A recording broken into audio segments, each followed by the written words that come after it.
Assalamualaikum warahmatullahi wabarakatuh. Allahu Akbar, Allahu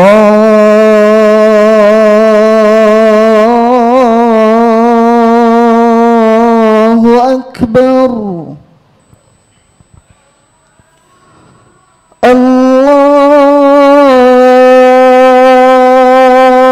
Akbar,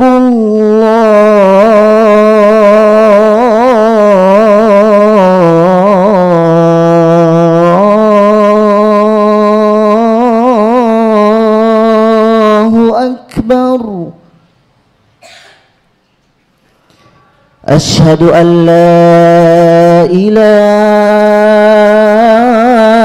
إلا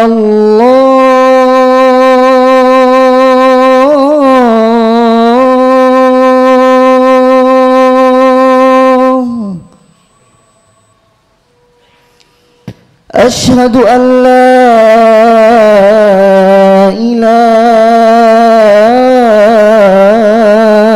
إله إلا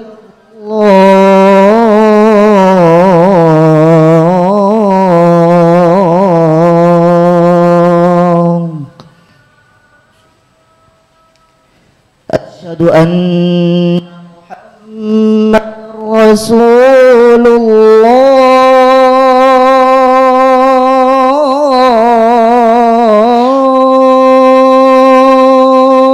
الله أشهد أن محمد رسول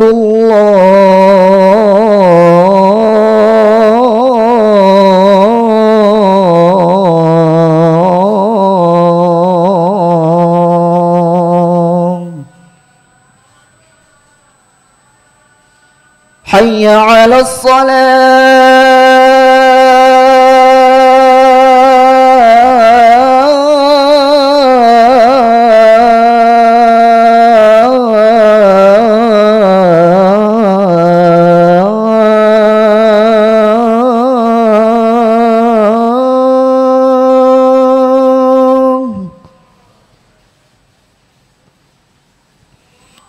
حي على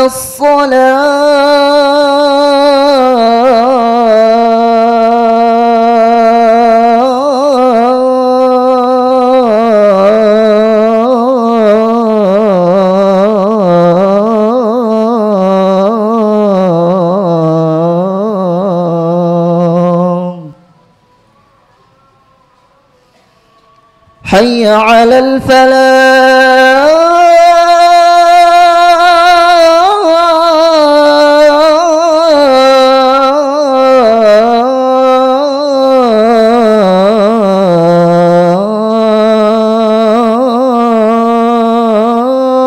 الفلاح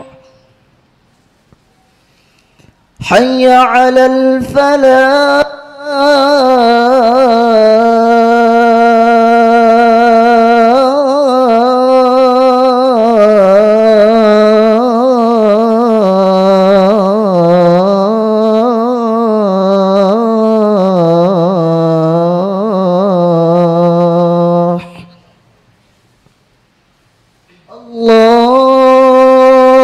الله أكبر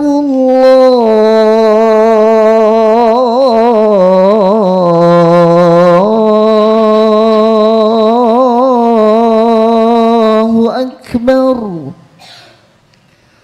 لا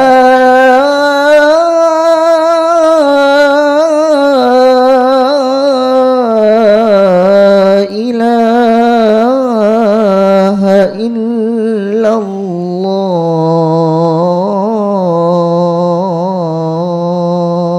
الله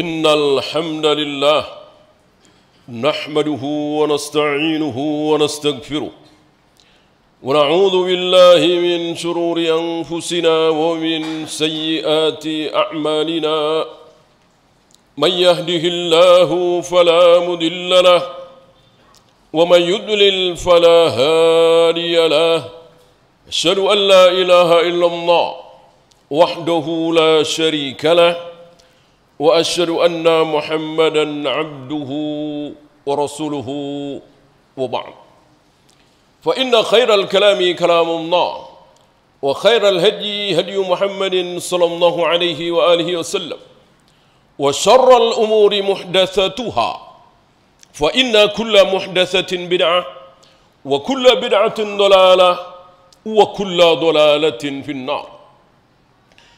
Jamaah Jumat azakumullah, hampir setiap masa selalu ada sabda Nabi alaihi salatu wassalam yang disaksikan oleh kaum muslimin.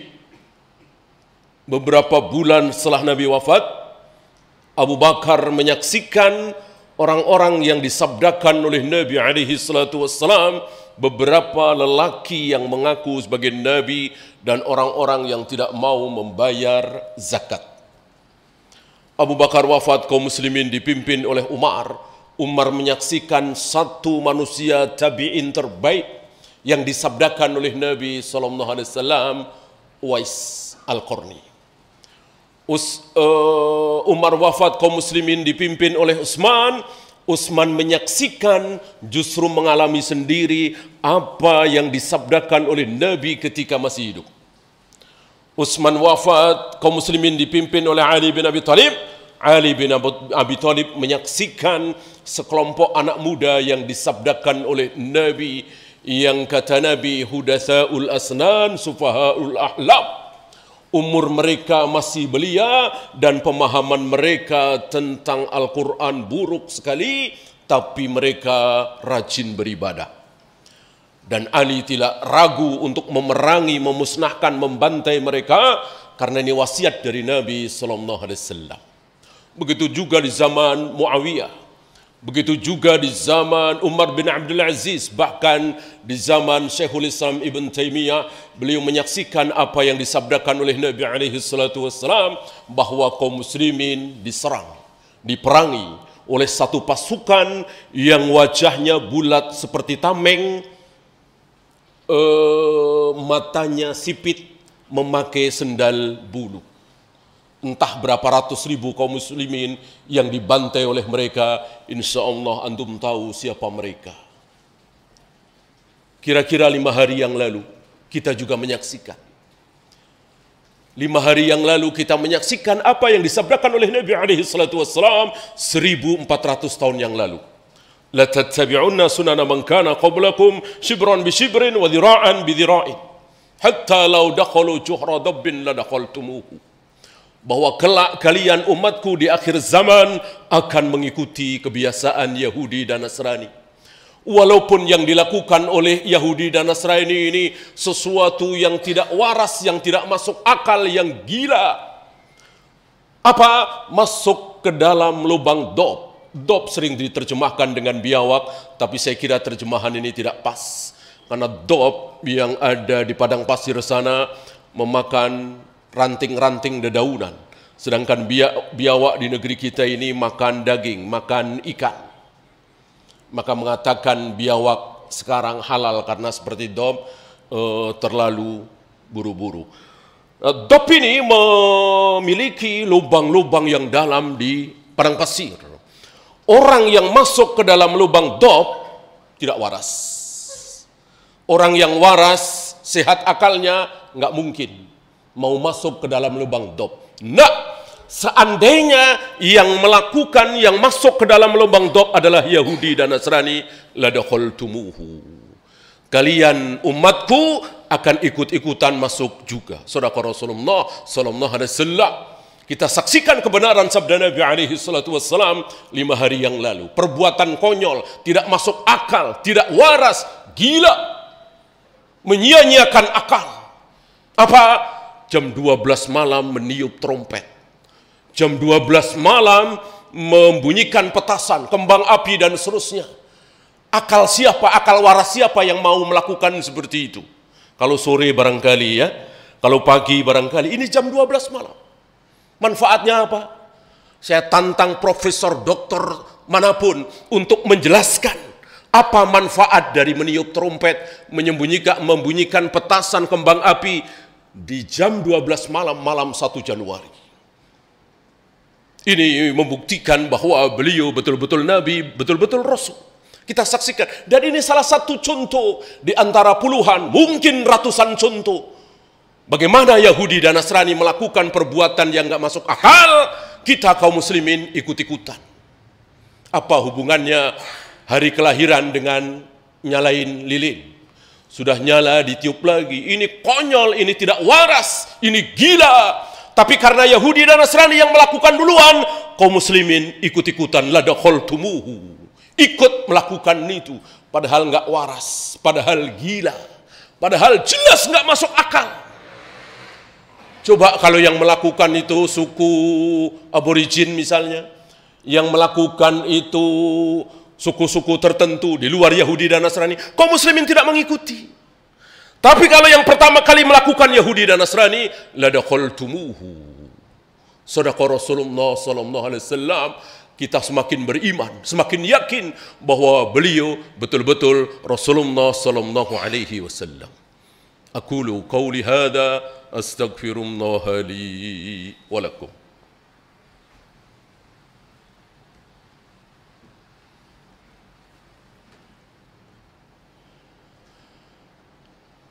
Alhamdulillah hamdan katsiran thayyiban mubarakan fihi kama yuhibbu rabbuna wa yarda. Asyhadu an la ilaha illallah wahdahu la syarika lah wa asyhadu anna Muhammadan abduhu wa rasuluhu wa ba'd. Ayuhal ikhwah, jangan sampai doa yang kita panjatkan kepada Allah minimal 17 kali dalam sehari semalam justru kita injak-injak sendiri, kita ingkari sendiri. 17 kali dalam sehari semalam kita memohon kepada Allah. Siapa yang memohon cuma 16 kali, cuma 15 kali, dosa besar dia. Berarti di sholatnya tidak 5 waktu. 17 rakaat. Setiap rakaat kita membaca Al-Fatihah. Di dalam Al-Fatihah ada kalimat doa apa? Ihdinas siratal mustaqim. Tunjukkanlah kepada kami ya Allah jalan yang lurus. Jalan yang lurus. Jalan yang lurus itu jalannya siapa? Inilah Islam. Islam tidak mempersulit hambanya dengan mengatakan jalan yang lurus adalah 1, 2, 3, 4, 5, 6, suruh ngapalin, suruh mengamalkan. Tidak. Ini terlalu sulit. Kasihan saudara-saudara kita yang otaknya biasa-biasa saja. Tapi jalan yang lurus adalah, tuh lihat. Tuh, itu jalan yang lurus. Yang mana? Yang pernah dilakukan oleh Rasul dan para sahabat. Siratal ladzina an'amta alaihim, yaitu jalannya orang-orang yang telah engkau beri nikmat. Siapa yang telah diberi nikmat oleh Allah? Allah jelaskan di surat An-Nisa. Ma'an nabiyyin was-siddiqin was-salihin was-syuhada was-salihin wa hasuna ulaika rafiqa. Ya, jalan yang lurus, jalannya orang-orang yang telah diberi nikmat adalah jalannya Rasul dan para sahabat. Jalannya Rasul dan para sahabat. Cara solatnya Rasul dan para sahabat seperti apa? Cara wudunya Rasul dan para sahabat seperti apa? Cara tayamumnya, tawafnya, sa'inya, akidahnya, manhajnya, cara dakwahnya seperti apa? Kita ikuti. Kita nggak peduli yang lain. Yang lain imam ini, imam itu, syekh ini, syekh itu, ulama ini, ulama bisa benar bisa salah. Mereka tidak maksum. Yang pasti benar adalah Rasul dan para sahabat. Bolehkah kita mengikuti Imam Syafi'i? Boleh sekali. Ketika Imam Syafi'i mengatakan, nih, Rasul dan para sahabat salat malam 11 rakaat. Beliau mengatakan Rasul dan para sahabat. Kita ikuti Rasul dan para sahabat lewat Imam Syafi'i. Bolehkah kita mengikuti Imam Bukhari? Boleh sekali. Ketika Imam Bukhari mengatakan, lihat, Rasul dan para sahabat tidak ada yang memotong jenggot. Rasul dan para sahabat berpakaiannya tidak ada yang isbal. Kita ikuti Rasul dan para sahabat lewat Imam Bukhari. Tapi kalau Imam Bukhari mengatakan, ikutilah aku. Ikutilah aku. Ya. Pelihara jenggot seperti aku. Berpakaianlah tidak isbal seperti aku. Nanti dulu. Nanti dulu. Ya. Kalau mengatasnamakan beliau, nanti dulu. Kalau beliau mengatasnamakan Rasul dan para sahabat, jelas. Beliau jauh lebih tahu daripada kita semua. Tapi seringkali dalam 1-2 permasalahan, Imam Bukhari beristihad, Imam Syafi'i beristihad, Imam Malik beristihad, Sufyan bin Uyainah, Sufyan Ats-Tsauri beristihad, maka kita boleh mengikuti, boleh tidak. Adapun ketika imam-imam kita membawakan ini Rasul dan para sahabat seperti ini Rasul dan para sahabat seperti ini, tentu beliau lebih tahu dari kita. Kita ikuti Rasul dan para sahabat lewat beliau. Perkara beliau bohong, beliau yang nanggung. Faham? Ghairil maghdubi alaihim, ya Allah, bukan jalannya orang-orang yang maghdub, yang engkau murkai. Siapa? Dijelaskan langsung oleh lisan Nabi sallallahu alaihi wasallam, al-maghdub al-yahud. Orang yang dimurkai oleh Allah adalah Yahudi. Waladdallin, dan bukan jalannya orang-orang yang sesat, dol. Dijelaskan langsung oleh lisan Nabi alaihi salatu wasallam, ad-dallin an-nasara. Orang-orang yang dol, yang sesat adalah Nasrani. Berarti kita minimal dalam sehari semalam memohon kepada Allah, jangan sampai kami mengikuti Yahudi dan Nasrani, ya Allah. Kita langgar sendiri. Dari mulai ulang tahun memperingati hari ini, hari itu, hari ini, hari itu. Haram peringatan perayaan kecuali yang dicontohkan oleh Rasul dan para sahabat. 2 kali dalam setahun. Apa? Idul Fitri dan Idul Adha. Ketika Rasul hijrah ke Madinah, di Madinah orang-orang Yahudi banyak merayakan hari anu, hari ini, hari itu. Semuanya dihapus oleh Nabi oleh Islam kecuali 2, Idul Fitri dan Idul Adha. Maka semua bentuk peringatan perayaan haram kecuali 2. Mau mengatasnamakan agama seperti Isra Mi'raj, nuzulul Quran, tahun baru Islam, mengatasnamakan nasional, mengatasnamakan internasional, hari ibu, hari ini, hari itu, semua haram. Karena kita telah menyaingi syariat. Yang berhak membedakan satu hari dengan hari yang lainnya hanya Allah lewat lisan Nabi SAW. Selain Allah dan Rasulnya tidak berhak. Apa bedanya Senin dengan Selasa? Nggak ada yang bisa jawab. Apa bedanya tanggal 31 dengan tanggal 1? Nggak ada yang bisa jawab. Ya. Beda dengan tanggal 30 Ramadan dengan 1 Syawal, beda sehari. Apa bedanya? Anak SD bisa jawab. 30 Ramadan wajib berpuasa, haram makan dan minum. 1 Syawal wajib makan minum, haram berpuasa. Ada sholat 2 rakaat, dilanjutkan dengan khutbah. Begitu pula 10 Dzulhijjah. Jelas. Jelas. Di luar yang 2 ini enggak jelas. Apa bedanya 22 Desember dengan 23 Desember? Apa bedanya 17 Agustus dengan 18 Agustus? Antum lahir tanggal 10 Januari, apa bedanya 10 Januari dengan 9 Januari? Nggak ada yang bisa jawab. Mereka akal-akalan saja, ngepas-pasin. Ini bermakna ibadah, makhluk. Nggak boleh, kecuali ada contoh dari Nabi SAW. Apa bedanya hari Kamis dengan hari Jumat? Anak kecil bisa jawab. Di hari Jumat, ada Jumatan, nggak sholat duhur lagi. Dan seterusnya, dan seterusnya. اللهم صل على محمد وعلى آل محمد كما صليت على إبراهيم وعلى آل إبراهيم إنك حميد مجيد اللهم اغفر للمسلمين والمسلمات والمؤمنين والمؤمنات الأحياء منهم والأموات ربنا لا تزغ قلوبنا بعد إذ هديتنا وهب لنا من لدنك رحمة إنك أنت الوهاب ربنا آتنا في الدنيا حسنة وفي الآخرة حسنة وقنا عذاب النار